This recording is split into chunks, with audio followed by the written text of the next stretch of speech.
आज आपण अतिशय पौष्टिक, सोपी आणि झटपट होणारी अशी ही अळीवची खीर कशी बनवायची ते पाहणार आहोत। अगदी लहान असतील, मोठे वयस्क माणसे असतील किंवा महिलांसाठी, मुलींसाठी आणि अगदी बाळंतिणीसाठी सुद्धा ही खीर अतिशय पौष्टिक आहे। विशेष करून महिलांसाठी अतिशय पौष्टिक अशी ही खीर आहे, कारण आपण महिला बाकीच्यांची काळजी घेता स्वतःची काळजी घ्यायला विसरतो। त्यामुळे अतिशय पौष्टिक, झटपट होणारी आणि सोप्या पद्धतीने आज आपण ही खीर बनवणार आहोत। तर सगळ्यात आधी त्यासाठी येथे मी 2 चमचे अळीव घेतलेले आहेत। याला हलीव असं सुद्धा म्हटलं जातं। आता हे अळीव आपल्याला कोरडे भाजून घ्यायचे आहेत। तुम्हाला आवडत असेल तर तुम्ही थोडंसं तूप यामध्ये घालू शकता भाजताना। तीळ भाजताना किंवा भाजल्यानंतर जसे तडतडतात त्या पद्धतीने अळीव भाजल्यानंतर तडतडले जातात। तर हे पहा, इथे तुम्ही पाहू शकता अळीव आपले तडतडले जात आहेत। लगेचच आपल्याला हे साईडला काढून घ्यायचे आहेत। जास्त पुढे गेले तर मग कडवट लागण्याची शक्यता असते। तर या अळीवमध्ये आता आपल्याला एक अर्धी वाटी दूध घालायचं आहे। तर दूध किंवा तुम्ही इथे पाणी सुद्धा घालू शकता। तर आता हे दुधामध्ये आपल्याला भिजत ठेवायचे आहेत। जास्तीत जास्त अर्धा तास ठेवू शकता। वेळ कमी असेल तर एक 10 ते 15 मिनिटं सुद्धा तुम्ही हे अळीव ठेवू शकता। छान असे फुलून दुप्पट होतात। तर आता दुधामध्ये हे चांगले मिक्स करून भिजण्यासाठी मी साईडला ठेवून देते। अळीव खाण्याचे तसे अनेक फायदे आहेत।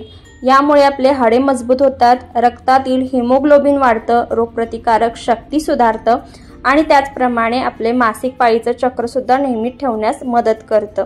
अळीवामध्ये लोह, calcium, folate, vitamin C, antioxidant यासारखे अनेक पोषक घटक भरपूर प्रमाणात असतात। त्यामुळे अतिशय पौष्टिक अशी ही खीर आहे। तर आता येथे मी थोडे बदाम, काजू, त्यानंतर खारीक आणि मखाणे घेतलेले आहेत। ते आपल्याला तुपावर हलकेसे भाजून घ्यायचे आहेत। तर हलकासा कलर चेंज झालेला आहे। हे देखील मी आता साईडला काढून घेते आणि थंड होण्यासाठी ठेवून देते। तर हे ऑप्शनल आहेत, पण याने आणखीन छान टेस्ट येते।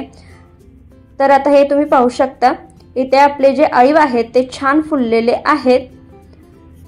आणि त्यानंतर थंड झाल्यानंतर हे ड्रायफ्रूट जे आहेत ते मिक्सिंग जारमधून बारीक वाटून घेते। तर हलकेसे ओबडधोबड असे हे मी वाटून घेतलेले आहेत। हे पहा, वाटलंच तुम्हाला आवडत असेल तर बारीक सुद्धा वाटून घेऊ शकता। तर आता इथे मी साधारणतः 1 कप दूध घेतलेलं आहे। तर दूध आपल्याला गरम करून घ्यायचं आहे सुरुवातीला, आणि त्यानंतर दुधामध्ये हे जे भिजत घातलेले अळीव आहेत ते यामध्ये घालायचे आहेत।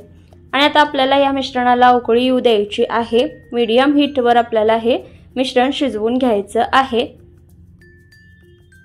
तुम्ही जर या चॅनलवर नवीन असाल तर प्लीज अशाच नवनवीन रेसिपींसाठी चॅनेलला नक्की सबस्क्राईब करा। बाजूच्या बेल आयकॉनवर प्रेस करा, म्हणजे येणाऱ्या नवनवीन रेसिपींचं नोटिफिकेशन सगळ्यात आधी तुम्हाला मिळेल। आणि रेसिपी जर आवडत असतील तर एक लाईक करायलाही विसरू नका। तर तुम्ही पाहू शकता मिश्रणाला इथे उकळी आलेली आहे। आता या स्टेजवर आपल्याला जे आपण पूड करून घेतलेली आहे ड्रायफ्रूटची ती यामध्ये घालणार आहोत। याने छान असं टेक्स्चर येतं खिरीला, दाटसरपणा येतो आणि चवीलाही खूप छान लागते। त्यानंतर वेलचीची पूड घालायची आहे आणि हे चांगलं असं मिक्स करून घ्यायचं आहे। तर आणखीन 2 मिनिटं ही खीर शिजवून घेऊयात।